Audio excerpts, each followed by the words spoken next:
अस्सलाम वालेकुम, welcome back. उम्मीद है कि आप सब ठीक होंगे। आज हमारा क्रिप्टो करेंसी का लेक्चर है। आज के लेक्चर में आपको सिखाऊंगा कि वेब 3.0 क्या होती है, इसको हमने क्यों सीखना है, इसके हमें क्या फ़ायदे हैं। अगर आप थोड़े टाइम में मल्टी मिलियनर या मल्टी बिलियनर बनना चाहते हो तो मेक श्योर ये आप थोड़ा सा इस प्रोजेक्ट के बारे में आप समझ लें कि ये है क्या। तो वीडियो को शुरू करते हैं। सबसे पहले अगर आप मेरे यूट्यूब चैनल पर नए हैं तो मेक श्योर आप इसे सब्सक्राइब करें। अगर आप चाहते हो कि आप ऑनलाइन दुनिया से अपडेट रहो तो आपको मेरी टेलीग्राम, इंस्टाग्राम और फेसबुक का लिंक डिस्क्रिप्शन में मिल जाएगा। तो मैं बिल्कुल आपको बेसिक से समझाऊंगा, आराम से समझाऊंगा, आप जो समझ सकें वो सीख लें और आगे इम्प्लीमेंट करें और इसको आज से सीखना शुरू करें।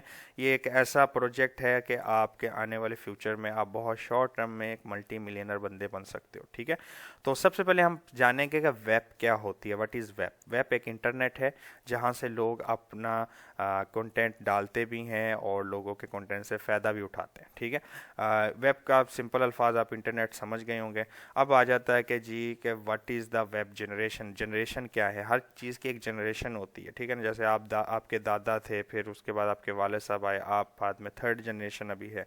इसी तरह जैसे अब टोयोटा की कार है, वो आज से 10 साल पहले उसकी कुछ जनरेशन थी, आज उसकी कुछ है, आने वाले वक्त में कुछ होगी। तो वेब इंटरनेट की भी 3 जनरेशन्स हैं। सबसे पहली जनरेशन है वेब 1.0, फिर दूसरी आ जाती है वेब 2.0 और अब जो आने वाली है वेब 3.0। ठीक है, तो जो वेब 1.0 थी वो कब से कब तक थी और उसके क्या फ़ायदे होते थे। वेब 1.0 जो थी वो सबसे पहले इंटरनेट का दौर था। सबसे पहले जब दुनिया में इंटरनेट आया तो 1991 से लेकर 2004 तक इसका अरूज रहा।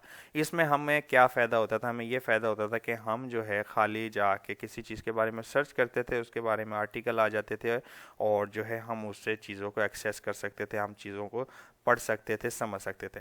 लेकिन उसमें हमें नुकसान क्या होता था? नुकसान ये था कि हम अपना कंटेंट किसी को शेयर नहीं कर सकते थे, किसी का कंटेंट हमें नहीं मिलता था। जो इंटरनेट ने डाटा खुद कलेक्ट किया था वही हमें शो होता था। ठीक है, तो ये दौर था 91 से लेकर 2004 तक।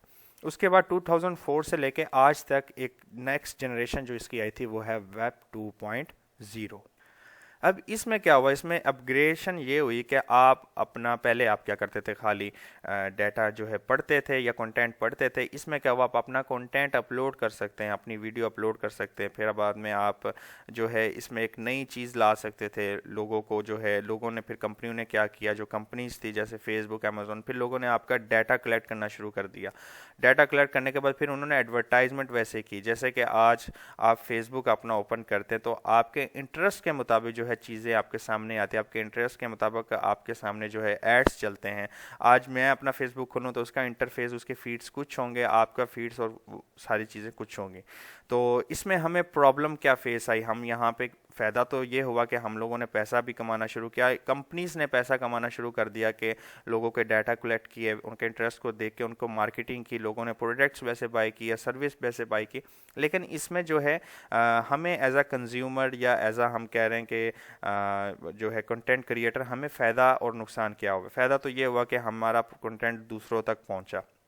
नुकसान ये हुआ कि हम अपने कंटेंट के मालिक तो हैं लेकिन उस कंटेंट की चाबियां जो है वो किसी और के पास हैं। जैसे कि मैं आपको मिसाल के तौर पे देता हूं, आप अमेज़ॉन पे काम करते हैं, आप ईबे पे काम करते हैं, आप शॉपिफाई पे काम करते हैं। ठीक है, तो अमेज़ॉन पे आप अपना एक अकाउंट बनाते हैं और फिर अपना प्रोडक्ट लाते हैं, तो अमेज़ॉन जब चाहे आपके अकाउंट की हेल्थ ख़राब करके आपका अकाउंट डीएक्टिवेट कर सकता है। यूट्यूब पे आप इतनी मेहनत करते हैं, सालों सालों की मेहनत होती है, अचानक आपको यूट्यूब को क्या हो जाए और वो यूट्यूब का आपका अकाउंट डिलीट कर दे, आप कुछ नहीं कर सकते। ऐसी बात है ना। तो अब काफ़ी बंदे ऐसे होंगे जिनके साथ ये इशू फेस आया होगा कि वो अपना कंटेंट बनाते भी हैं लेकिन कुछ अरसे के बाद मोनेटाइज भी नहीं होता चैनल। अमेज़ॉन पे अपना काम करना चाहते हैं लेकिन किसी और टेंशन की वजह, किसी और मामलात की वजह से अमेज़ॉन आपका अकाउंट, एक छोटी सी गलती या एक छोटी सी मिस्टेक की वजह से आपका अकाउंट सस्पेंड कर देता है, डीएक्टिवेट कर देता है। तो इसका कहने का मतलब है कि आप जो है इस वक्त अपने कंटेंट के मालिक तो हैं लेकिन आप इंटरनेट वेब 2.0 की दुनिया में आप उसको सही तरह से एक्सेस नहीं कर सकते। आपको ये प्रॉब्लम फेस आती है कि आपके अकाउंट, आपके कंटेंट को कोई भी कॉपी कर सकता है, आपके कंटेंट को कोई भी ब्लॉक कर सकता है, आपके कंटेंट को कोई भी डिलीट कर सकता है, वो स्पेशल वो वेबसाइट का ऑनर। ठीक है, तो अब जो है इसका मतलब क्या था, मतलब ये था वेब 2.0 एक सेंट्रलाइज चेन थी। सेंट्रलाइज का क्या मतलब होता है कि मतलब आप इसके ऑनर नहीं थे, लोगों को पता था, यूट्यूब को पता है कि आप क्या अपलोड कर रहे हो, अमेजोन को क्या पता, अमेजोन को पता है कि आप क्या अपलोड कर रहे हो, आप कौन सा प्रोडक्ट ला रहे हो, ये सारी चीज़ें सेंट्रलाइज थी। मतलब प्रोडक्ट और सर्विस आपकी होती थी, कंटेंट आपका होता था, लेकिन मालिक उनका प्लेटफॉर्म होते थे, वो ऑनर थे। तो वो कभी भी चाहे आपका अकाउंट डिलीट कर सकते हैं, जैसे पिंटरेस्ट है, इंस्टाग्राम है, कभी वो आपकी अकाउंट और कंटेंट आपका डिलीट कर सकते हैं। उसके बाद जो अभी आ रही है वो है वेब 3.0, जो आहिस्ता आहिस्ता इसका मर्ज होना शुरू हो चुकी है। तो इसका फ़ायदा क्या ये है, क्या पहले ये समझ लेते हैं। ये है एक डिसेंट्रलाइज चेन। डिसेंट्रलाइज क्या होता है, ये मतलब डिसेंट्रलाइज किसी एक बंदा इसका ऑनर नहीं है।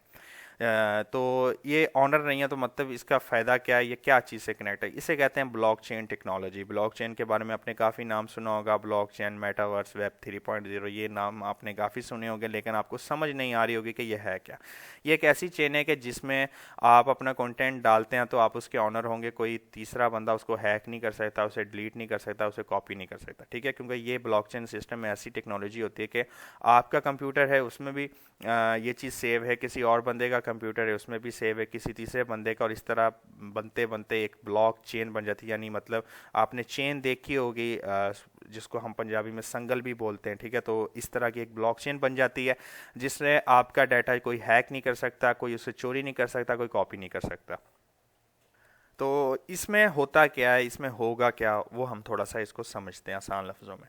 तो इसमें ये होगा कि आप फॉर एग्जांपल, जैसे कि आपको फेसबुक का मालूम है, फेसबुक अपना कंपनी का नेम चेंज कर रहा है, मेटावर्स में जा रहा है। ठीक है ना, तो मेटावर्स में क्या है कि आपको एक ग्लासेस, आपको एक वर्चुअल ग्लासेस मिल जाएंगे, एक चिप लगा दी जाएगी, या कोई ऐसा प्रोसेस आपके साथ होगा कि आप अगर आज जद्दा में बैठे हैं फॉर एग्जांपल, या पाकिस्तान में बैठे हैं, तो आपने अगर अमेरिका जाना है या किसी और जगह जाना है या किसी सुपर मार्केट जाना है, तो आप फील करेंगे कि आप उस सुपर मार्केट में घूम रहे हैं। आपको कोई सलाम करेगा, आपको कोई हैंडशेक करेगा, तो आपको महसूस होगा कि मैं किसी बंदे से हाथ मिला रहा हूँ, आप पे वेट महसूस होगा, आपको ये सारी चीज़ें महसूस होगी। वर्चुअल लैंड बन रहे हैं, मतलब क्या है, लोगों ने ज़मीनें वर्चुअली ऑनलाइन ख़रीदना शुरू कर दी हैं और उस पर जो है बिल्ड करना शुरू कर दिया है।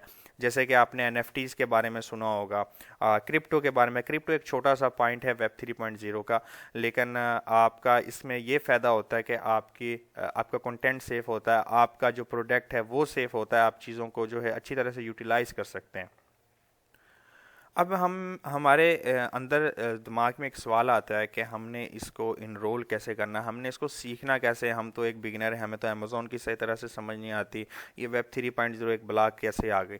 तो देखिए, इसमें ना दो तरह के प्रोसेस होते हैं, या तो आप इन्वेस्ट कर सकते हो या आप खुद क्रिएशन कर सकते हो। ठीक है, अब क्या होता है कि इसमें जैसे कि आज के दौर में आप लिखते हैं ना youtube.com, तो वेब 3.0 में डोमेन के नाम ही चेंज होंगे, वो ये डोमेन्स ही नहीं होगी। जैसे कि www.फलाना.com है, तो उस टाइम पे जो है वेब 3.0 में ये चीज़ ही डिफरेंट होगी। ठीक है, तो हमने जो है इसको एक्सेस कैसे करना, जैसे मैंने आपको बताया दो तरीके हैं। या तो हम इन्वेस्ट कर सकते हैं, अगर हमें पता नहीं तो हम किसी प्रोजेक्ट में इन्वेस्ट कर सकते हैं। दूसरा हम ये कर सकते हैं कि हम क्रिएशन कर सकते हैं किसी ऐसी चीज़ की जो इससे रिलेटेड हो। ठीक है, जो लोगों को घर बैठे फ़ायदा हो। जैसे कि एक वेबसाइट है paradoxmeta.io, उसमें लोगों ने उस टीम ने क्या किया, एक जो है गेम डेवलप की, इसकी गेम डेवलप की, और उसमें क्या किया, एनएफटी कैरेक्टर्स बना दिया। अब जीटीए वॉइस सिटी आपने खेली होगी, या आपने हिटमैन खेली होगी, ऐसी गेमें आपने खेली होगी। पबजी खेलते हैं, उसमें आप कैरेक्टर्स देखते हैं। ठीक है ना, तो वो जिसने एक वो बंदा जिसने वो एक एनएक्सी पहनी होती है, एक वर्चुअल एनक या हेलमेट से पे लिया होता है, आई डोंट नो। तो वो बंदा कैरेक्टर है, लोगों ने वो ऐसे कैरेक्टर उसमें डालें उस गेम में, और उसको एनएफटी बना के मार्केट पे लगा दिया, ओपन सी डॉट आईओ पे लगा दिया। और जब भी कोई बंदा उस करेक्टर को ख़रीद लेता तो वो उसका ऑनर हो जाता है, और उस करेक्टर के वो चाहे कपड़े बदल ले, उसका कुछ भी चेंज करके उस ऑनर को जो है वो उस करेक्टर को चेंज करके वो कुछ भी उस पर गिरा के गेम खेल सकता है, उससे पैसे कमा सकता है। तो मैं चाहता हूँ कि आप कमेंट सेक्शन में जो है कमेंट करें कि इस पे मैं आपके लिए सीरीज़ लेके आऊँ, या आपके लिए ये बिल्कुल न्यू है। तो मैं इस पे आपको एक तफसील सीरीज़ लेके आऊँगा कि हमने अगर क्रिप्टो पे इन्वेस्ट करना, जो वेब 3.0 के प्रोजेक्ट हैं, तो उसको कैसे हमने फाइंड आउट करना है वो मैं आपको बताऊंगा। अगर आप चाहते हो कि नहीं हमने खुद क्रिएट करनी है कोई चीज़, तो वो भी मैं आपको बताऊंगा कि हमने कैसे करनी है। उसके लिए हमें किन जो है पैरामीटर्स को देखना होता है, हमने कोडिंग कैसे करनी है, हमने किस चीज़ को जाके हमने एक अपनी जो है एक अपना एक अपनी चीज़ क्रिएट करके जो है एक लोगों को पेश करनी है। ठीक है, तो आपने कमेंट लाजम करना है आज की वीडियो में जो मैंने आपको सिखाया उस पर ज़रा ध्यान दें आप। ठीक है, ये फ्यूचर है वेब 3.0। मैं बहुत ज़्यादा इसमें टेक्निकल वर्ड यूज़ करके आपको कंफ्यूज नहीं इस वक्त करना चाह रहा कि बाद में आप बोलें कि नहीं यार ये तो ना समझ से बाहर है। तो आपने कमेंट करना है कि मैं आपके इस टॉपिक से रिलेटेड जो स्पेशल वेब 3.0 इससे रिलेटेड मैं आपके लिए कौन सा टॉपिक लेके आऊँ, इसमें आप इन्वेस्ट वाला चाहते हैं या आप क्रिएशन वाला चाहते हैं, तो उसी लिहाज से फिर मैं अपनी नेक्स्ट वीडियो बनाऊंगा। तो आपने मेक श्योर करना है कि आप जो है इस पे आपने स्टडी करनी है। ये आपको नेक्स्ट 6 to 10 ईयर्स अगर आप इस पे काम करते हो इसी प्रोजेक्ट पे, तो यकीन माने नेक्स्ट 10 ईयर के बाद जो है आप बिल्कुल आपके बच्चे बिल्कुल फाइनेंशियली फ्री होंगे। ठीक हो गया, तो मिलते हैं नेक्स्ट वीडियो में, तब तक के लिए अल्लाह हाफिज़। आपने वीडियो को लाइक कर देना है, कमेंट कर देना है, आपको मेरे फेसबुक और टेलीग्राम के लिंक मिल जाएंगे, आप फॉलो कर लें। तो मिलते हैं नेक्स्ट वीडियो में, अल्लाह हाफिज़।